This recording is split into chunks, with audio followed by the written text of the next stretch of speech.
और उसका नामकरण कैसे हुआ, इस विषय में बताने जा रहा हूँ।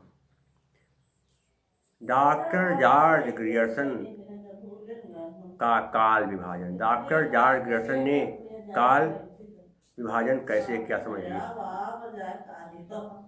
चारण काल, नंबर 1 क्या है, चारण काल 700 से 1300 ईस्वी में बताया। चारण काल कब तक था, 700 से 1300। दूसरा था 15वीं शती का धार्मिक पुनर्जागरण।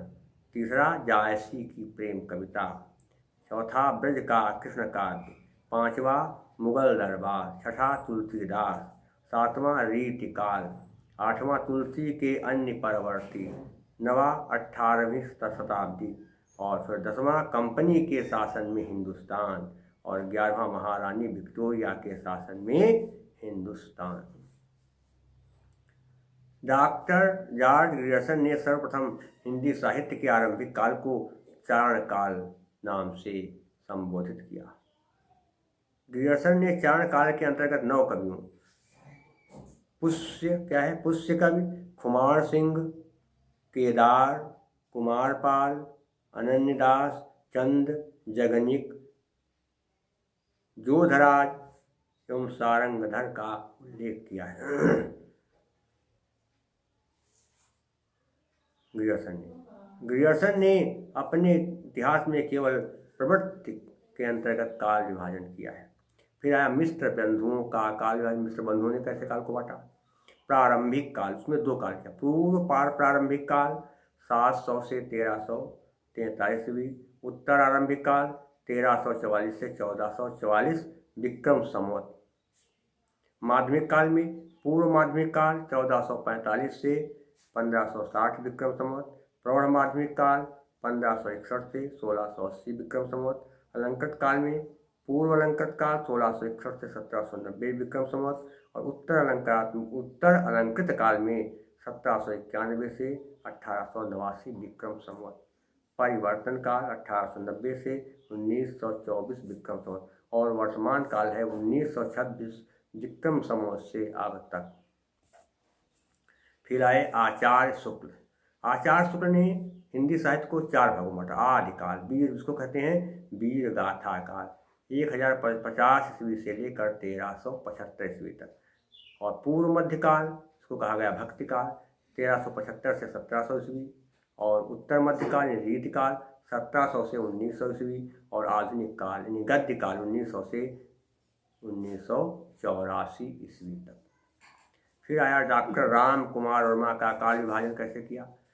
नंबर 1 उन्होंने कहा संधि काल। आदिकाल को क्या कहा, संधि काल 750 संवत से लेकर 1000 संवत तक। चारण काल नंबर 2 1000 संवत से 1375 संवत। भक्ति काल 1375 संवत से 1700 संवत तक। और रीति काल 1700 संवत से 1900 संवत। और आधुनिक काल 1900 से अब तक। फिर थे डॉक्टर गणपत चंद्र गुप्त। उन्होंने कहा आदिकाल 1184 से 1350, पूर्व मध्यकाल 1350 से 1600 ईस्वी। और उत्तर मध्यकाल 1600 से 1857 ईस्वी। और आधुनिक काल 1857 से अब तक। फिर डॉक्टर नगेंद्र द्वारा जो संपाद्य ग्रंथ था हिंदी साहित्य का इतिहास, उसके अनुसार काल का विभाजन किया गया। उसमें क्या था, आदिकाल 7वीं शताब्दी के मध्य से लेकर 14वीं शताब्दी के मध्य तक। फिर भक्ति काल 14वीं शताब्दी के मध्य से लेकर 17वीं शताब्दी के मध्य तक। रीतिकाल 17वीं शताब्दी के मध्य से 19वीं शताब्दी के मध्य तक। बहुत आसान है ध्यान करें। आधुनिक काल 19वीं शताब्दी के मध्य से अब तक। फिर आया पुनर्जागरण का भारतेंदु काल 1857 से लेकर के 1900 ईस्वी तक। जागरण सुधार काल द्विवेदी युग अर्थात 1900 से 1918 ईस्वी। छायावाद काल 1918 से लेकर 1938 ईस्वी। और फिर आया छायावादोत्तर काल। फिर आया प्रगति अर्थात प्रयोग काल 1938 से लेकर 1953 ईस्वी।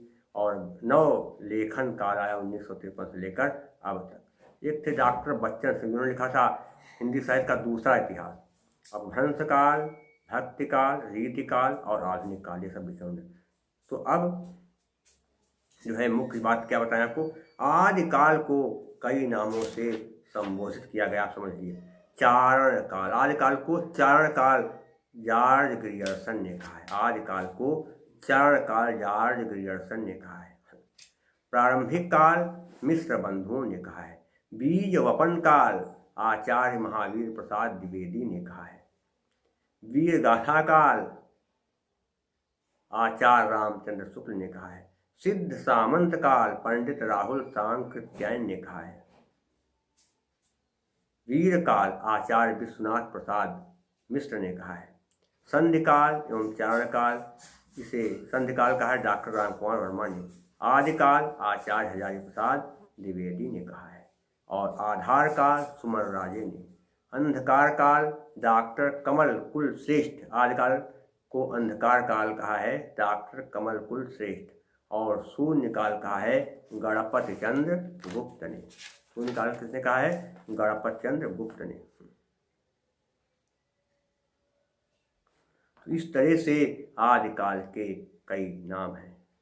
अब अगले अंक में मैं आपको आदिकाल के बारे में विस्तार से बताऊंगा कि आदिकाल में कौन कौन सी मुख्य रचनाएं की गई, उनका क्या जो है विवरण है, उसमें क्या वर्णन है। ये खास खास बातें मैं आपको अगले अंक में बताऊंगा।